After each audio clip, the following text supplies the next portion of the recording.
नमस्कार, मैं राजीव बंसल। आप देख रहे हैं यहाँ से क्या आवाज़। मीडिया के माध्यम से हम विभिन्न पॉलिटिकल पर्सनैलिटीज़ से आपको रूबरू करवाते रहते हैं। सौभाग्यवश आज हमारे साथ हैं एक युवा चेहरा बीजेपी की, जो प्रदेश प्रवक्ता हैं और एडवाइजरी कमेटी की, स्किल डेवलपमेंट सेंटर में मंत्रालय होता है, उसके एडवाइजरी कमेटी की आप सलाहकार मेंबर भी हैं नेशनल लेवल पर। नेहा धवन जी, आप हैं नेहा धवन जी, बहुत अच्छा बोलती हैं। और मेरे साथ हैं शीला ढाना जी, जिनके शीला यादव कहूँ या ढाना कहूँ, जो ब्लॉक समिति की चेयरमैन हैं यहाँ ब्लॉक समिति फर्स्ट की। दोनों ही नारी शक्ति के लिए जदोजहद करती रहती हैं, बीजेपी की बड़ी नेत्री हैं। मैं सबसे पहले तो नेहा धवन जी आपका हाँसी की आवाज़ पे हार्दिक अभिनंदन करता हूँ, स्वागत करता हूँ। धन्यवाद राजीव जी। आप हमें कुछ ना कुछ नैरेटिव देके ही जाती हैं जब भी हम आपसे बात करते हैं जी। आजकल एक बड़ा ज्वलंत सा मुद्दा चला हुआ है, पूर्व में रहे डिप्टी सीएम दुष्यंत चौटाला जी, और वो कह रहे हैं कि पुलिस ने उनके साथ जाति की 16 तारीख को दिग्विजय, जो इनसो के प्रदेश अध्यक्ष हैं, वो जीजीयू में गए, वीसी के वहाँ गए कमरे पर उनसे बातचीत करने के लिए। वहाँ कुछ हुआ, फिर अरेस्ट हुई 9 की, जिसमें 6 छोड़ दिए गए, 6 अरेस्ट किए गए थे, 9 पे मामला दर्ज किया। उसके बाद दिग्विजय जी ने आरोप लगाया कि उनकी गाड़ी पर रोकी गई। ये क्या है? और अब वो कह रहे हैं कि मेरे साथ जाती हुई है, डीजीपी मेरा फ़ोन नहीं उठा रहे हैं। एक सीआईए के जो इंस्पेक्टर ने, उनके पुलिस के इंस्पेक्टर ने उन पर पुलिस बंदूक भी तानी। इस तरह का वातावरण यानी कि प्रदेश के अंदर वो बता रहे हैं कि बड़ा खतरनाक वातावरण है। क्या कहना है? और वो बीजेपी के आपके मुख्यमंत्री जो चुप्पी साधे हुए हैं, उन पर भी निशाना लगा रहे हैं। देखिए, सबसे पहले तो मैं ये कहूँगी राजीव जी कि ये पूरा का पूरा मुझे, जो मेरी राजनीतिक जो मेरा विचार है उसके हिसाब से, जो मेरी सेंस है उसके हिसाब से मुझे ये लगता है कि कम्प्लीटली ये राजनीतिक गेम है। राजनीतिक गेम के अलावा ये कुछ भी नहीं है, क्योंकि आप पिछले दिनों देखिए जिस तरह से जेजेपी को हरियाणा प्रदेश की जनता ने नकार दिया, जीरो पर लाकर खड़ा कर दिया और इनका अपना वर्चस्व जो है वो खोता हुआ नजर आया।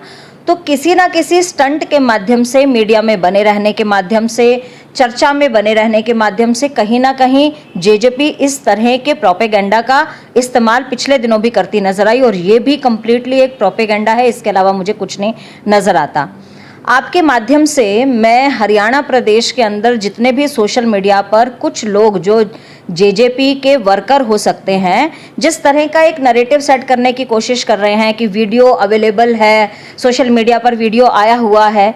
एक वीडियो हमारी आंखों के सामने भी आया है, जो कि पुलिस विभाग ने आधिकारिक सीसीटीवी फुटेज उसकी लॉन्च की है। उस सीसीटीवी फुटेज में स्पष्ट तौर पर दिख रहा है, मैं चाहूंगी कि आप भी मेरे इस बयान के साथ उसको चलाइएगा, उसमें स्पष्ट तौर पर दिख रहा है किस तरह से पुलिस की जो पेट्रोलिंग वैन है, जो जिप्सी है, उसको ओवरटेक करते हुए उनके जो चल रही थी कारें, वो उसको ओवरटेक करते हुए नजर आई है, और बिल्कुल स्पष्ट तौर पर वो सीसीटीवी कैमरे में दिख रहा है। ये कह रहे हैं कि आरोप है। देखिए, आप तो अपना स्पष्टीकरण कह रहे हैं कि दुष्यंत चौटाला जी स्पष्ट आरोप लगा रहे हैं कि मुझ पे बंदूक तानी गई, पिस्टल तानी गई और मेरी गाड़ी को आगे रोका गया, और रात को 6 को अरेस्ट भी कर लिया, मामला भी दर्ज कर लिया, फिर छोड़ भी दिए गए। तो ये बोला हमें टेरराइज करने के लिए ऐसा है। और डीजीपी से बात करते हैं तो वो कहते हैं कि मुझे ब्लॉक कर दिया गया। तो बोला मेरे खिलाफ तो साजिश है, मैं सुप्रीम कोर्ट तक जाऊंगा। मैं बहुत स्पष्टता से आपको एक बात बताती हूँ कि उप मुख्यमंत्री का पद कोई छोटा पद नहीं है। कोई भी जो यूनिफॉर्म का व्यक्ति है उसे इस हायरार्की का मालूम है, और यूनिफॉर्म पहने हुए व्यक्ति कोई भी पूर्व उप मुख्यमंत्री के जो है सिर पे बंदूक नहीं तान सकता है। ये बहुत ही इलॉजिकल बात नजर आती है, और ऐसा कोई प्रूफ भी सामने नहीं आया है। कहीं किसी कैमरे में तो रिकॉर्ड हुआ होगा कि गन तानी गई है। दूसरी बात ये है, अगर इसमें मुझे जो बू आती है वो राजनीति की बू आती है, इसके अलावा कोई मुझे और नज़र नहीं आता। जहाँ तक बात है कि दिग्विजय सिंह चौटाला जी यूनिवर्सिटी कैंपस में पहुंचे, वहां पर जो आपको पता है कि यूनिवर्सिटी कैंपस से ही ये खबर आई थी कि उकसाने का काम किया युवाओं को, और उसके बाद जो युवा भड़के उसको संभाल पाना मुश्किल था। तो कहीं ना कहीं कानून व्यवस्था को कायम करने के लिए जिस तरह के कदम उठाने पड़ते हैं, पुलिस विभाग ने उसी तरह के कदम उठाए हैं।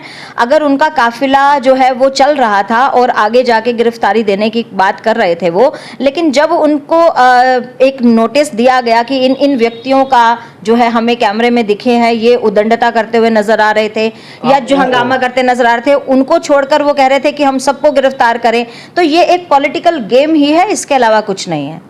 मैं ये कह रहा था कि जब एबीवीपी जब कोई कार्यक्रम करती है, जब ये जीजेयू का यानी कैंपस दे दिया जाता है, ये भी इनका भी ये आरोप है कि जब हम इंसो का हम कोई सम्मेलन करने जा रहे थे तो हम तो उनसे मांग कर रहे थे, वीसी हमसे मिले नहीं, इसलिए एक दो गमला टूट गया, यहाँ हमारे ऊपर मामला दर्ज कर दिया। देखिए, वैसे तो ये यूनिवर्सिटी प्रशासन की बात है कि उनके रजिस्टर में वो दिन तारीख फ्री है या नहीं है। जहां तक बात है एबीवीपी के कार्यक्रमों की या अन्य कार्यक्रमों की, ये प्रावधान आपके और मेरे लिए भी है। अगर आप और मैं कार्यक्रम करना चाहते हैं तो यूनिवर्सिटी कैंपस का एक रूल है, यूनिवर्सिटी प्रशासन का एक रूल है कि इतनी फी लगेगी, उस दिन की तारीख अगर फ्री है तो वो आपको मिल जाएगी। तो इसके बारे में तो डिटेल बात प्रशासन ही बता सकता है, लेकिन मनाही किसी के लिए नहीं है। ऐसा नहीं है कि आज से पहले कभी इंसो का कार्यक्रम वहाँ नहीं हुआ हो, आज से पहले कभी दिग्विजय सिंह चौटाला या दुष्यंत चौटाला जी वहाँ पर कार्यक्रम करके नहीं आए हो। ये आज ही अचानक ऐसी बात क्यों हो गई, और आज ही एबीपी वर्सेस इंसो क्यों हो गया?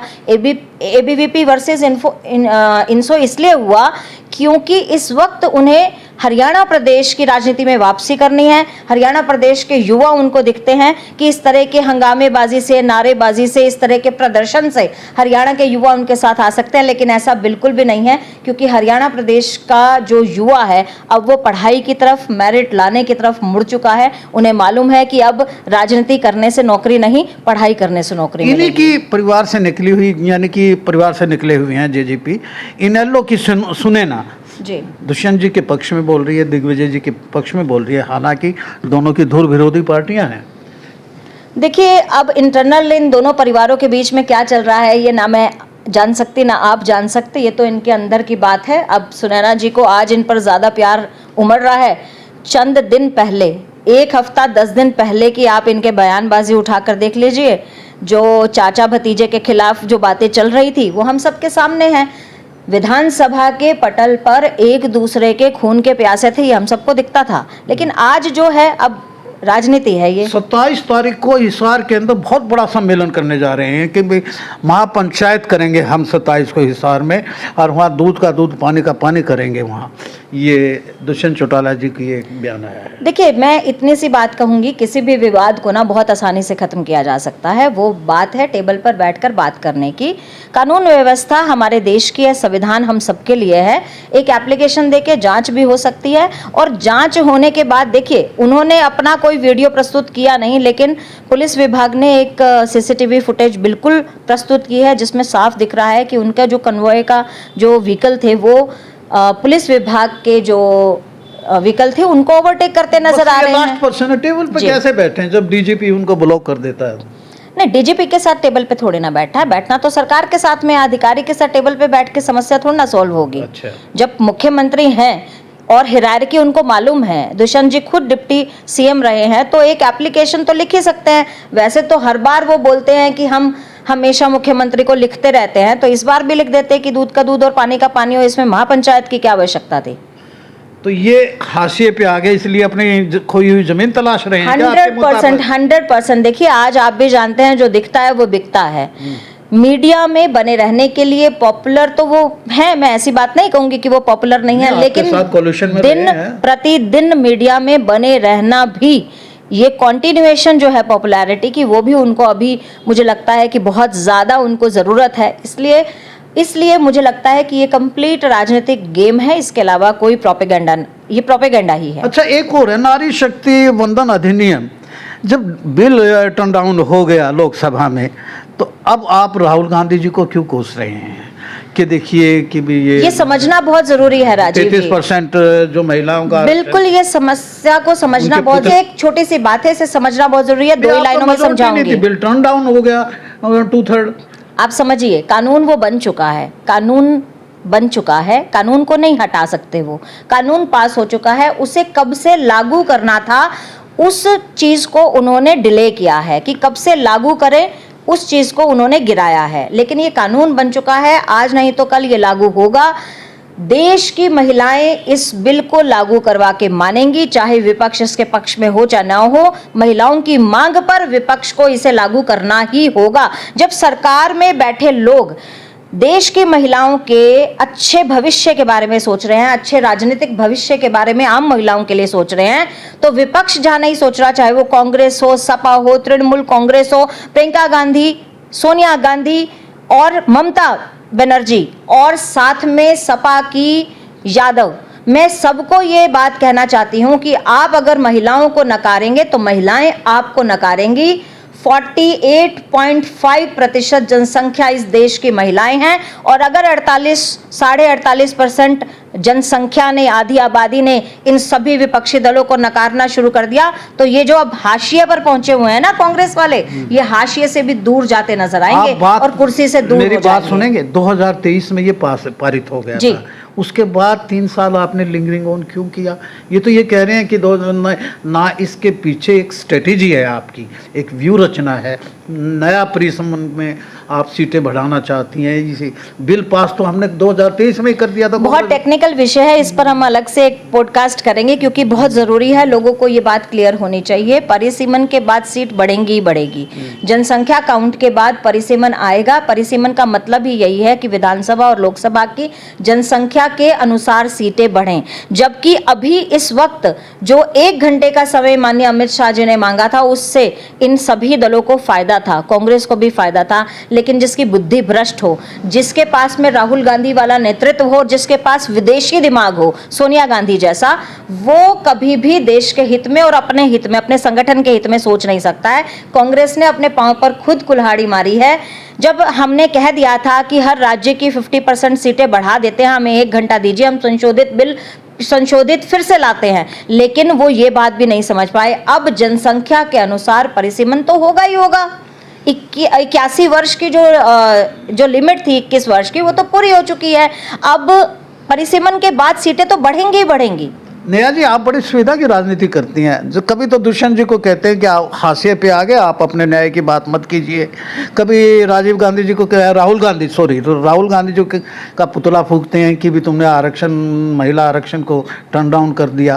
तो ये क्या चल रहा है? क्या आप अपने देखिए, हिसाब से चलते हैं? लोकतंत्र की खूबसूरती है, प्रत्येक व्यक्ति अपने विचारों को प्रदर्शित कर सकता है। अगर ये अधिकार दुष्यंत चौटाला जी, दिग्विजय चौटाला जी को दिया है संविधान ने, तो वो संविधान में सरकार में बैठे हुए हम लोगों को भी दिया है। विपक्ष अगर देश की बुराई का काम करेगा, विपक्ष अगर देश की महिलाओं के विपरीत काम करेगा, तो हमारी भी जो है संवैधानिक अधिकार है कि हम उनके खिलाफ आवाज उठाएं। शीला ढाना जी, आप ब्लॉक की समिति की चेयरमैन। हाँ जी सर। आपके ब्लॉक के अंदर ही हंगामा हो गया, आपने सारा कुछ यानी कि वर्कआउट करके दिया वहाँ पर? सर ऐसा कुछ नहीं है, मैंने प्रत्येक वार्ड में काम करवा रखे हैं। रही बात हमारे पिछले बिलों, जो पिछला चेयरमैन था उसके बिल हैं, वे हमने कुछ बिल पास कर दिए हैं, लेकिन कुछ बिलों की हमें गांव में जाकर उन कार्यों की जांच करेंगे, उसके बाद ही बिल। अगर हमारा जो ब्लॉक में जो भी मेंबर हैं या मेरा हाउस उस बिल को पास करता है तो मुझे कोई दिक्कत नहीं है। अभी तो मैं आपकी वो स्थगित हो गई या फेल हो गई आपकी? नहीं सर, ऐसा कुछ नहीं है।